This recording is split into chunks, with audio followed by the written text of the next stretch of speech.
¿Qué acciones se encuentra tomando la comunidad iberoamericana contra las graves violaciones a los derechos humanos en Cuba, que continúan luego de más de medio siglo de gobiernos autoritarios y represivos? Nuestra posición es muy clara. Cuba debe restablecer la democracia y respetar los derechos humanos y las libertades individuales. Es fundamental que no impulse políticas totalitarias en la región y que se enfoque en mejorar la calidad de vida de su población a través del respeto a la libertad y en brindar bienestar a todos sus ciudadanos. Gobernar es priorizar, y las prioridades de nuestra región no se encuentran en la ejecución de agendas supranacionales de dudosa legitimidad.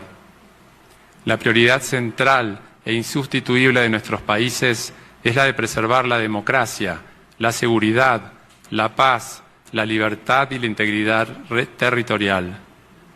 Es la hora de volver a los orígenes, garantizando la plena vigencia de los derechos individuales de todas las personas, sin distinciones de ningún tipo, como fuera establecido en la Declaración Universal. Argentina, una vez más, usa este espacio de diálogo y concertación para atacar a Cuba. Trataron de imponer la anticientífica postura de que el cambio climático no existe. Quisieron borrar de nuestros documentos los derechos de la mujer y los objetivos de desarrollo sostenible que acordamos en la Agenda 2030 de Naciones Unidas. Mostraron su absoluta sumisión a Washington defendiendo el criminal bloqueo contra Cuba. Derecho legítimo de soberanía de Argentina sobre las Malvinas. Derecho que Cuba siempre defenderá. Las Malvinas son y seguirán siendo argentinas. Es nuestra posición de principio y nunca va a cambiar. La amistad entre el pueblo argentino y el cubano supera cualquier diferencia ideológica y política y los caprichos de un gobierno de turno. Nuestro héroe nacional José Martí fue cónsul de Argentina en Nueva York y dedicó durante su vida numerosos elogios al pueblo argentino. Por tanto, la delegación cubana concluye reiterando ese mensaje de apoyo, solidaridad con el hermano pueblo argentino. Muchas gracias. Evidentemente rechazamos con firmeza las declaraciones del delegado Cuba, tanto sobre mi país, sobre mi gobierno y sobre la política exterior soberana de la República Argentina. El verdadero motivo, quisiera aclarar además, una vez más, respecto a las afirmaciones del delegado de Cuba sobre un supuesto fracaso y aislamiento de mi país. La comunidad iberoamericana se rige por el principio de consenso. La Argentina brindó ese consenso para 71 de los 72 párrafos del borrador de la Declaración de Cuenca y 17 de los 24 comunicados especiales, y estaba listo para adoptar todos ellos como documentos de la cumbre iberoamericana. Lamentablemente, Cuba no brindó el consenso el día de ayer para ello y tampoco para los 17 comunicados que pudiesen ser adoptados en la cumbre. Pero el verdadero motivo por el cual Cuba realiza este nuevo ataque a la República Argentina tiene que ver con la situación de fondo que mi delegación mencionó hace unos minutos. Es por ello quiero decirles que la Argentina respeta el principio de no intervención en los asuntos internos de los estados, pero no puede permanecer ni permanecerá indiferente ante las violaciones al Estado de Derecho y a los derechos humanos donde sea que éstas ocurran, como es en este caso el cubano. Es por ello que me permito reiterar la posición del gobierno argentino. A consideración del gobierno argentino, es Cuba quien debe restablecer la democracia, respetar los derechos humanos y las libertades individuales de sus habitantes. Muchas gracias, señor presidente.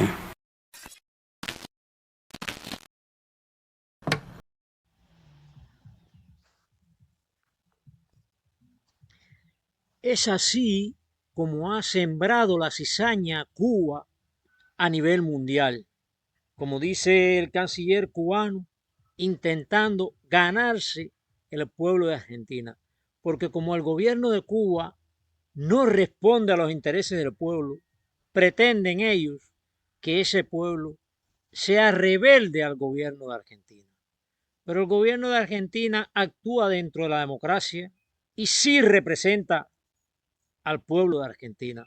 Lo demás es eso, sembrar la cizaña, hacer crecer la cizaña de una forma perversa, baja, sucia, inmoral, dominada por la falta de argumentos para justificar la opresión, la violación de derechos, la falta de democracia que existe dentro de la nación cubana. Ha sido así desde el 1959 hasta esta fecha, porque Fidel Castro era experto en maniobrar con todo esto para sembrar cizaña dentro de las naciones y mundialmente. Cizaña que en muchas ocasiones ha crecido, pero ya los estados a nivel mundial convencidos de que no es el embargo de los Estados Unidos lo que ha arruinado nuestra nación, sino la falta de libertades, la falta de democracia, la incapacidad de conducir la nación por parte del régimen hacia el progreso. Ya esa cizaña no crece, no fructifica, no da frutos en las distintas reuniones que se hacen a nivel mundial de estos mecanismos que gobiernan la justicia de la humanidad, aunque algunos se parcializan con el régimen de Cuba, ya sea porque los ha comprado, porque los ha chantajeado o por la conveniencia para recibir congratulaciones por parte del régimen cubano o beneficios enviando en la categoría de servidumbre a los médicos cubanos. Ya el mito del embargo se ha desmoronado porque las redes sociales lo han desmoronado. Ya se conoce en una gran parte del mundo la realidad de nuestra nación, el deseo de nuestro pueblo que no quiere ser gobernado ni direccionado por el régimen y el Partido Comunista.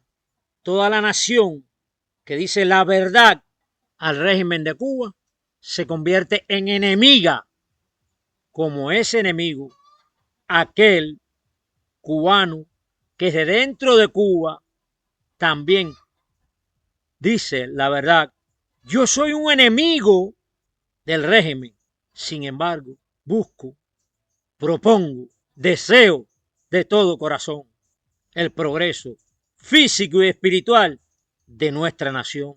Deseo con toda mi alma y corazón que haya paz, amor, fraternidad, libertad entre todos los cubanos y que cada cubano respete a ese otro cubano, aunque piense diferente, y que el régimen respete el pensamiento de cada cubano y no sea un motivo para arrastrarlo a la exclusión, a la discriminación, al presidio o al destierro.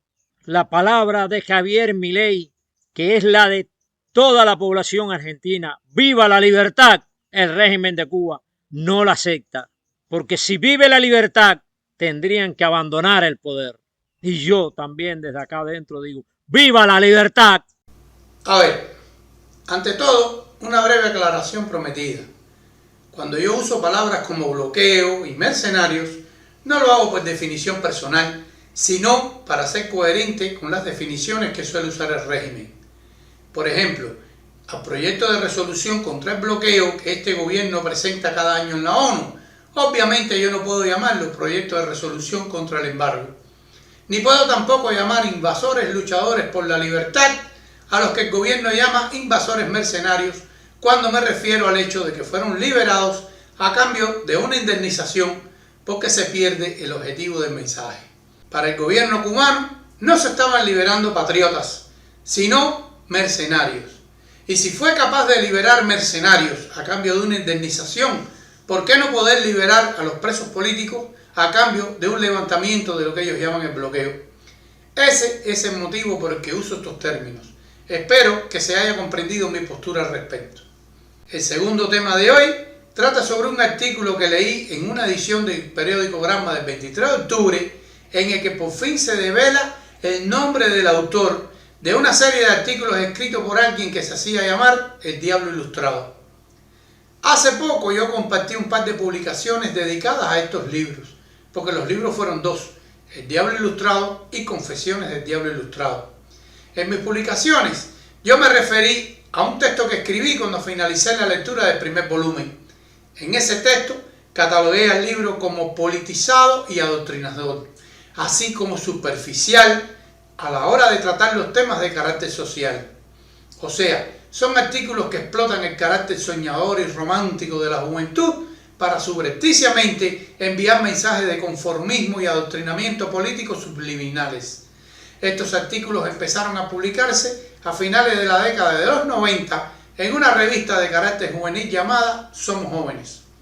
Dicha revista estaba subordinada a la Unión de Jóvenes Comunistas. De ahí el fuerte carácter político y adoctrinador de su contenido, sobre todo en los artículos informativos sobre las actividades de la UJC. No obstante, hay que reconocer que muchos de sus temas eran tratados de forma atractiva para los jóvenes y también los había que escapaban de la politización.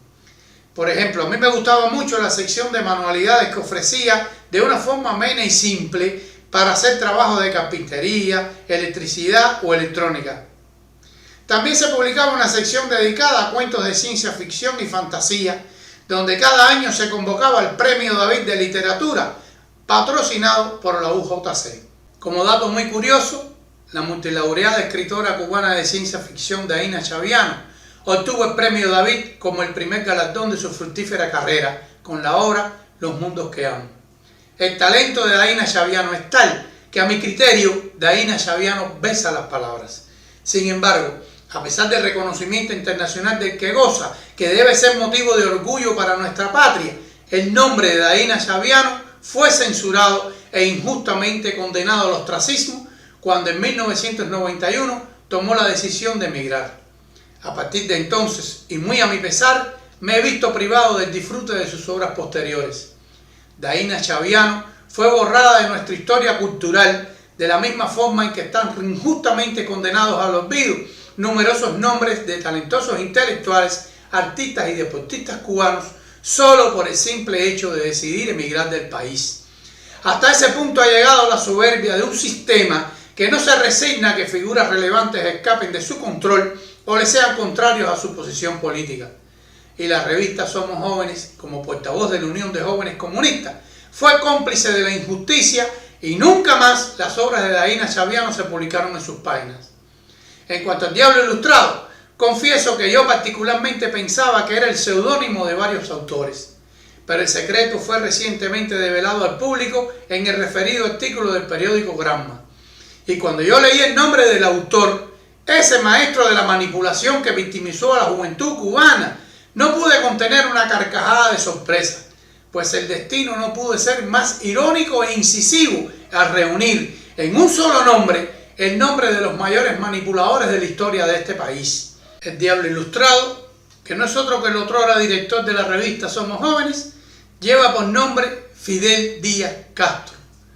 Nada, caballero, que como dice el refranero popular, de casta le viene al gato. Muchas gracias. Continuamos en la tarde del día 17 de noviembre. He extendido esta catarsis porque he encontrado nuevas noticias, nuevos videos en las redes sociales y no quiero desaprovechar la oportunidad para decir lo que pienso, lo que siento, lo que quiero, lo que busco, cosas que muchos no quieren escuchar porque no les interesa, otros porque les preocupa y otros porque sencillamente les perjudica lo que yo hablo, siempre en base a la verdad, a la transparencia, a la paz, a lo sencillo, a lo diáfano y directo, sin mucha politiquería, ni demagogia, ni bellas palabras, porque no las tengo. Y entonces, dentro de estos videos que he visto, tenemos ahí a Antonio Quintana de nuevo, confundiéndome un poco. Siempre que sale un nuevo supuesto opositor a la dictadura, tengo dudas, porque no se trata de jóvenes que vienen a conocer la verdad ahora. Se trata de personas ya mayores que han conocido la verdad como la conocí yo desde joven, 25 años, y estas personas han vivido dentro del sistema todo el tiempo y ahora es que se destacan ocupando una aparente posición política en contra del régimen. Entonces este señor Antonio Quintana, que yo no conozco ni conocía de dentro de la oposición, del liderazgo, comenzó a hablar a través del YouTube un poco que en una crítica contundente a la dictadura. Entonces me dije, déjame ver lo que dice este señor, porque me asombró que a la hora, a las 2 horas de decir su discurso, tenía miles de visualizaciones y de likes. Entonces, eso resulta interesante, me pareció interesante. Y en realidad hace un discurso aparentemente con una fuerte crítica al poder totalitario, al régimen. Pero me fui un poco confundiendo en su lenguaje, muy coherente, por cierto. Parece tener una cultura política profunda, la que yo realmente no tengo. Y entonces ya no coincidimos en cuando se ofende o reacciona a la palabra cobardía, de que el pueblo de Cuba es cobarde. Y como a mí me gusta llamar las cosas por su nombre, al pan pan y al vino vino, y estoy seguro de que quien no vence el miedo es cobarde, y el pueblo de Cuba aún no ha vencido el miedo que tiene a la dictadura, yo no coincido con él en que el pueblo de Cuba no es cobarde. Reconocer verdades y reconocer errores no es ofensivo. Yo, por ejemplo, reconozco que tuve miedo al comenzar esta lucha, enfrentándome al régimen, pero siempre he dominado el miedo.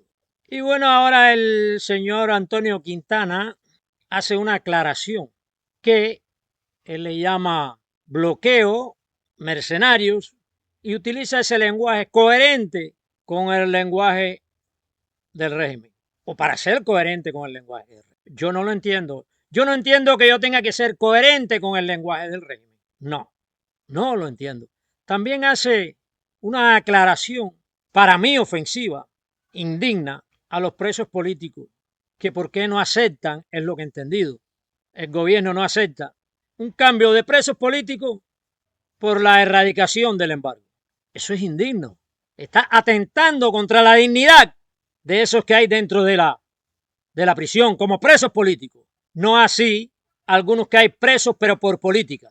Yo estoy seguro que Félix Navarro, José Daniel Ferrer y otros que en realidad sí son presos políticos entenderían como ofensivo esas palabras, porque ellos no cambian su dignidad por satisfacer las egolatrías, las exigencias, las injusticias del régimen castrocomunista. Es ofensivo, señor Quintana, esa comparación que usted ha hecho. Los presos que en verdad son políticos tienen dignidad, y aún aquellos que estamos fuera, que somos controlados por el régimen, no aceptamos bajo ningún concepto ese cángel, ese supuesto cángel al que usted invita, por ser coherente con el sistema.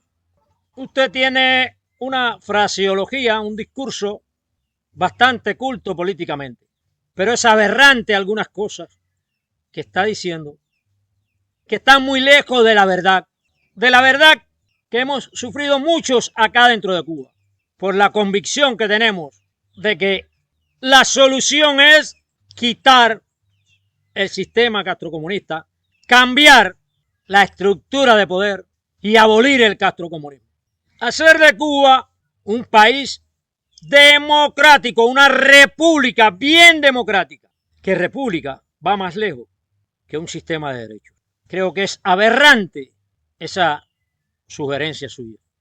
Vamos a la segunda noticia, que se han liberado cientos de presos políticos o por política en la República Bolivariana de Venezuela. El fiscal William Alzán quiere limpiarse porque sabe que están hundidos y que le está llegando su hora. en que la mano corta de la justicia venezolana hasta ahora se hará una mano larga para hacer justicia, y valga la redundancia. Así harán los de acá dentro de Cuba, liberarán los más de 1000 presos políticos o por política. Pero ¿qué sucederá con esos fiscales, con esas fuerzas represivas que los han torturado y los han golpeado? ¿Qué sucederá? Quieren limpiar su imagen, pero las manchas de sangre, de atropello, de crueldad están sobre sus conductas. A mí me alegra que hayan liberado todos esos presos políticos, como me alegraría que en algún momento liberaran los que hay acá dentro de Cuba, porque eso está dentro de los artículos de los derechos humanos. Esas libertades que hasta ahora el régimen de Nicolás Maduro no había aceptado y el régimen de Cuba se niega rotundamente a aceptarlas. Poco a poco se acerca el día de la libertad para los pueblos de Cuba, de Venezuela, de Nicaragua. Poco a poco la democracia y los derechos humanos van invadiendo estas naciones y los pueblos reaccionando en el reclamo de esos derechos que solo por condición humana les corresponde. ¡Viva la libertad que se acerca a pasos agigantados a nuestras tierras, a nuestras naciones! Pasos agigantados e imparables. Si Ernesto Che Guevara dijo en un discurso en las Naciones Unidas, esta gran humanidad ha dicho basta y ha echado a andar. Yo digo, estos pueblos han dicho basta y han echado a andar por su libertad y por sus derechos. Y esta marcha será imparable. No la podrá parar ningún ejército, ningún mandatario, ningún arma nuclear, ni tanque de guerra, ni un arma por sofisticada que sea, porque esta marcha hacia la libertad es una marcha divina, humana, cristiana y en base al amor en todos los sentidos de la palabra. ¡Viva la libertad! Días de júbilo, alivio y emoción en las calles de Venezuela tras la liberación este fin de semana de al menos 107 presos políticos y una decena de menores detenidos tras las elecciones presidenciales en Venezuela. Así lo indicó el presidente de la ONG Foro Penal, Alfredo Romero. Se trata, entre otros, de mujeres, adolescentes, menores de edad y personas mayores. La verdad es que es algo terrible. Nunca nos imaginamos que pudiéramos estar detenidos peor que cualquier delincuente de este país. En una celda vivimos durante 2 meses y pico en una celda de 9 metros cuadrados donde teníamos el baño, teníamos todo allí mismo, 2 personas encerrados. Las liberaciones se sucedieron este sábado después de que el fiscal general de Venezuela, Tarek William Saab, anunciara la revisión de 225 casos vinculados a las protestas postelectorales, aunque por el momento no haya habido un pronunciamiento oficial por parte del régimen de Maduro. Las personas liberadas cuentan sobre las condiciones que vivieron en las cárceles, en muchos casos abarrotadas, bajo torturas y pasando hambre. Pasamos hambre, pasamos sueño, pasamos sed, pasamos ronchas, inquietudes, torturas, muchas cosas se pasaron allá adentro, pero gracias a Dios ya esa pesadilla se acabó y se va a terminar para todos en el nombre de Dios. En Venezuela, el número de presos políticos había aumentado drásticamente en los últimos meses, tras los comicios electorales del 28 de julio. Según el informe del Foro Penal, había casi 2.000 presos políticos en el país, el mayor número registrado en el siglo XXI. Según algunos expertos, la reciente liberación de presos políticos es el resultado de la presión internacional y un síntoma del temor de Nicolás Maduro a la llegada de Donald Trump a la Casa Blanca.